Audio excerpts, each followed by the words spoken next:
বুঝলে? হ্যাঁ। তোমার রান্না দিদির রান্না টান্না দিন দিন জঘন্য হয়ে যাচ্ছে একদম। কি করবো? আমি একটা না বউ দেখেছি, বউটা বেশ ভালোই দেখতে, বেশ ফিটফাট থাকে, রান্নাটাও বেশ করে। ভাবছি একবার আমাদের বাড়ি দেখে নিয়ে, কিন্তু ভয় পাবি দিলে এমনি করে বেশি করে দাঁড়াবে নাকি খাওয়ার সময়? তা বউটা কেমন দেখলে? খুব সুন্দর দেখতে। রান্নার বউ চাই না ঘরের বউ চাই? কোনটা?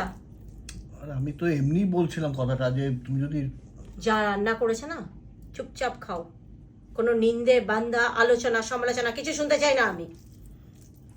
পাওয়া যাচ্ছে না রান্নার বউ, উনি বউ খুঁজে আনছেন বাড়িতে, চুপ করে খাওয়ার জন্য আমি কোনো কিছু না শুনি।